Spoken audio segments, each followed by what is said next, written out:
Welcome to Mahi's tasty tour. இன்றைக்கி சிறுகீரை எப்படி விதை எடுத்து அதிலிருந்து வளர்த்தலாம் அப்படிங்கிறது தான் இன்றைக்கி நம்ம பார்க்க போகிறோம். வீடியோக்குள்ளே போகிறதுக்கு முன்னாடி நம்ம சேனலை சப்ஸ்கிரைப் பண்ணலைன்னா சப்ஸ்கிரைப் பண்ணிக்கோங்க. இது சிறுகீரை செடி. இது நான் எப்படி ஊனி வச்சேன் அப்படின்னா, கடையிலேருந்து சிறுகீரை வாங்கிட்டு வருவோம் இல்லையா செய்கிறதுக்கு, அதுலேருந்து ஒரு 4 செடியை மட்டும் எடுத்து என்னோடய துளசி பிளான்ட் இருந்தது, அது கூடவே நான் ஊனி வச்சுருக்கேன்.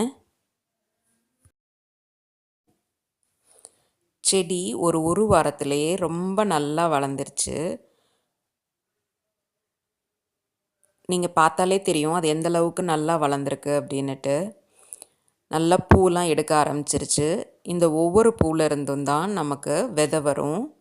அதுதான் நம்ம கலெக்ட் பண்ணணும்.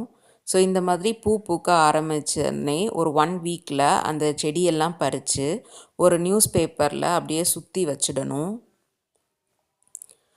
அது நல்லா ட்ரை ஆகிற வரைக்கும் அந்த நியூஸ் பேப்பர்லேயே இருக்கும்.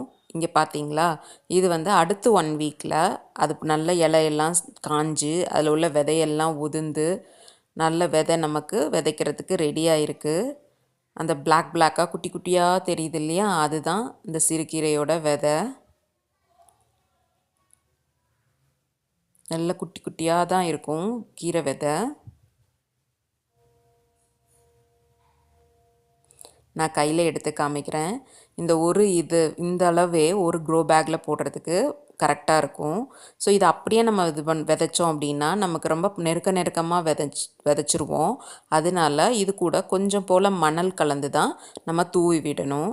இது எப்படி விதைக்கணும் அப்படிங்கிறத நான் இப்போ உங்களுக்கு சொல்கிறேன்.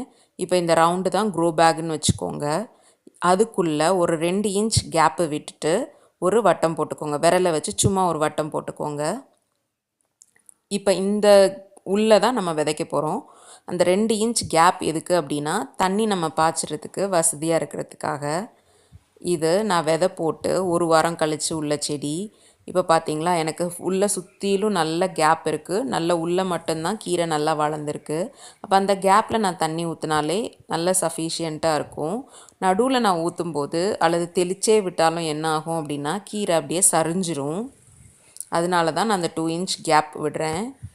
மேட்டு பாத்தியிலலாம் இந்த மாதிரி தான் சுற்றிலும் தண்ணி விடுவாங்க. மேட்டில் தண்ணி விட மாட்டாங்க.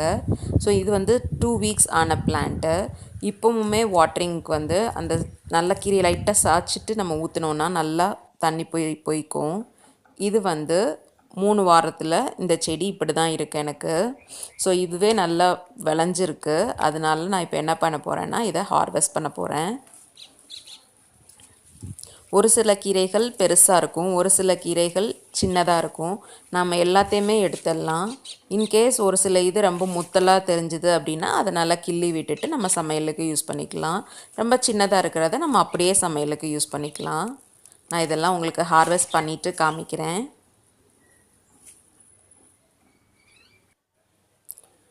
அந்த 2 க்ரோ பேக்லையும் எடுத்ததே இவ்வளோ நல்ல பெரிய கட்டு கீரை கிடச்சிருக்கு. ஒரு பெரிய ஃபேமிலிக்கே இந்த கீரை ரொம்ப சஃபிஷியண்ட்டாக இருக்கும். நல்ல வேரோடு எடுக்கிறனால நம்ம மண்ணெல்லாம் நல்லா கழுவிட்டு தான் யூஸ் பண்ணணும். பாருங்கள் எவ்வளோ நல்லா இருக்குன்னு. நம்ம நல்லா க்ளீன் பண்ணி வச்சுருக்கேன். இந்த வீடியோ பற்றின கமெண்ட்ஸை மறக்காமல் சொல்லுங்கள். இந்த வீடியோ உங்களுக்கு பிடிச்சிருந்ததுன்னா லைக் பண்ணுங்கள், உங்கள் ஃப்ரெண்ட்ஸ் கூட ஷேர் பண்ணுங்கள்.